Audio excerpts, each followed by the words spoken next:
Okay, let's do a review of what we've just been doing, just to make sure we're understanding this as best we can and more or less on the same page here. And then we're going to make a further observation as well with this whole idea of the relativity of simultaneity, and especially what Bob is observing here. So let's remind ourselves, this is really a combination of this last three video clips, really video clip 1 and then the just previous one where we were dealing with light pulses. So here's Alice's perspective on her spaceship. As far as she's concerned, she's not moving. She has the light pulse apparatus here. She shoots one light pulse that way, one light pulse that way. Her clocks are synchronized, so the light pulses both go off at the same time at TA equals 0 here, her time.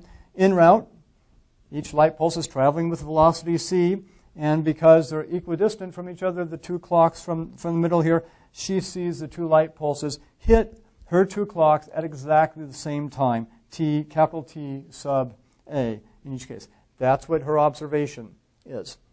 So as far as she's concerned, nothing's wrong, nothing weird going on or anything like that. So now let's look at Bob's perspective, and what we've done here is we have his frame of reference again, his lattice of clocks, all synchronized as far as he's concerned. And really three situations here. So we've taken the previous diagrams and tried to sort of like a little animation effect here, a stop motion animation, to say, okay, at T sub B equals 0, when all his clocks down here read 0, he observes the light pulses go off at that instant right there, a little puff of smoke or something, and he would note what his clock says at that point. If it said 0, then it says all his clocks would be 0 at that point. And then, as the light pulses are in flight, remember the key thing is, even though Alice's spaceship is traveling with velocity v in that direction, that has no effect on the velocity of the light pulses. The velocity of the light pulses to Bob will be c, just as Alice saw the velocity of the light pulses to be c. They will not be c plus v or c minus v. And what that means is that because this rear clock on Alice's spaceship is moving toward this light pulse coming toward it, this light pulse will hit this rear clock before this light pulse can reach that clock. And of course, in real life, light is so fast and typically velocity is so small here, we don't notice this difference, but if you can get large enough velocities, this effect will come into play.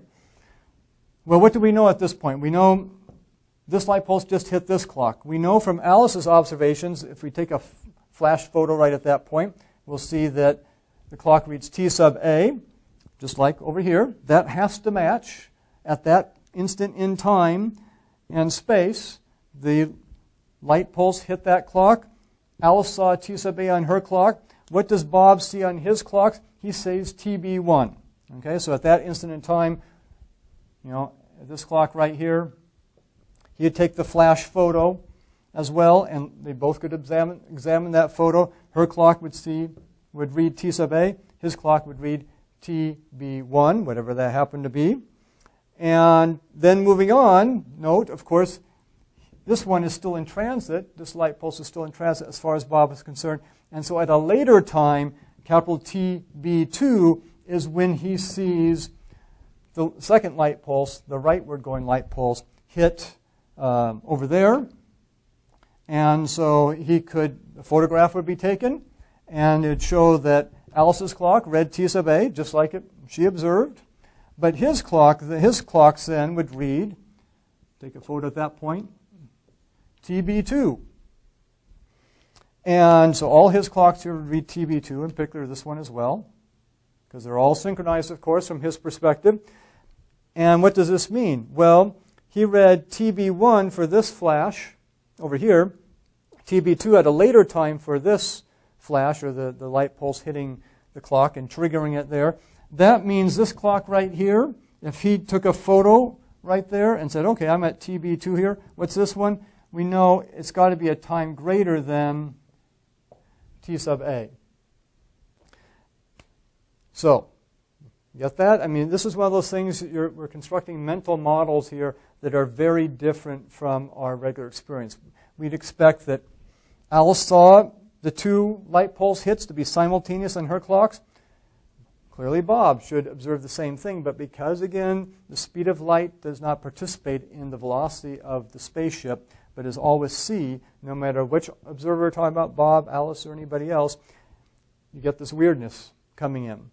That Bob is, let's start with Alice. Alice is saying, what's the big deal? My clocks are synchronized.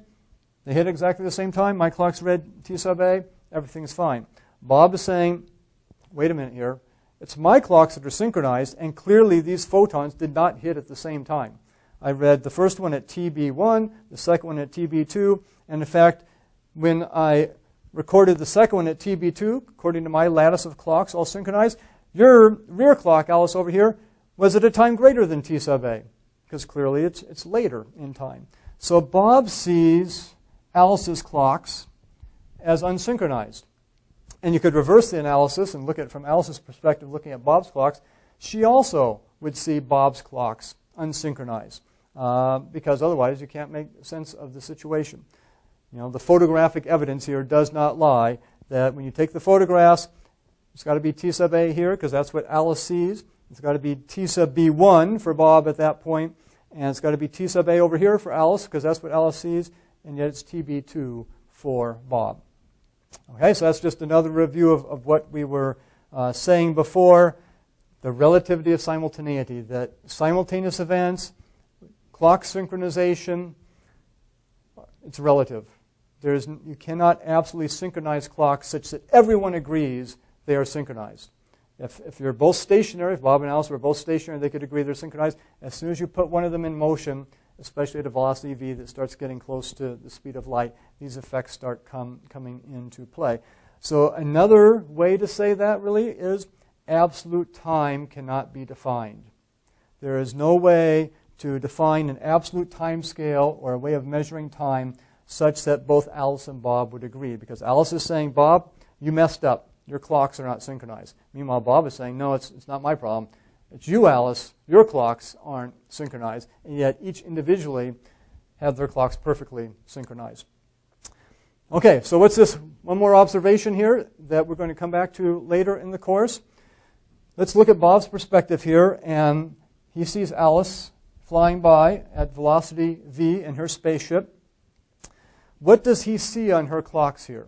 Okay, let's look at this final situation here where he sees the photon, the second photon going to the right. He sees it triggering her clock. Photo is taken. Her clock reads T sub A, as Alice observes too. No disagreement there. They can't disagree over photographic evidence at the same location here, the same event. His clock reads TB2 at that point. He also, though, says, hey, my clock back here also reads TB2, and I just took this picture. But your clock is going to be at time t greater than T sub A. So the rear clock is going to be a higher value than the frontward-facing clock, the front clock here, as Alice moves on. This is a principle, and we can state this as such. We'll use this a number of times. It's this. Leading clocks lag. Leading clocks lag.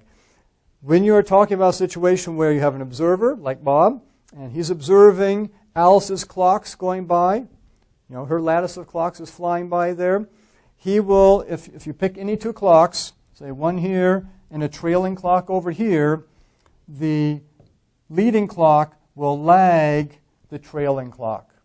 This clock, T sub A, is behind this clock from Bob's perspective. Remember, all Bob's clocks are synchronized to him, so he could take a flash photo right here. His clock would read TB2. He'd take the flash photo at the same time as far as he's concerned. He'd read TB2 here. He'd see Alice's clock read T sub A, but he'd see this clock of Alice's reading a time greater than T sub A because this clock passed T sub A earlier when that photon hit, that light pulse hit. And so again, leading clocks lag.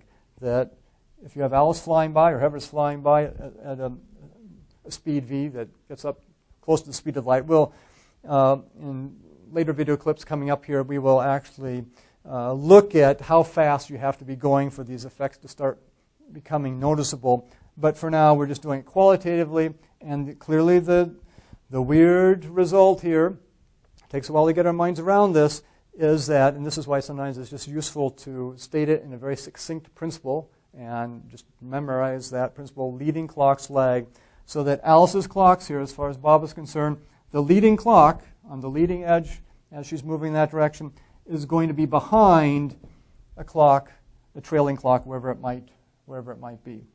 And later on in the course, we're actually going to do a calculation so we can figure out exactly how much does this clock lag this clock. And it's going to depend actually on the distance between them there. Okay, so a review of this first real aspect of weirdness we get, the relativity of simultaneity, the relativity of clock synchronization. Bob synchronizes his clocks, Alice synchronizes her clocks, but Bob thinks Alice has messed up. Alice thinks Bob has messed up in terms of his clock synchronization. And this idea that leading clocks lag.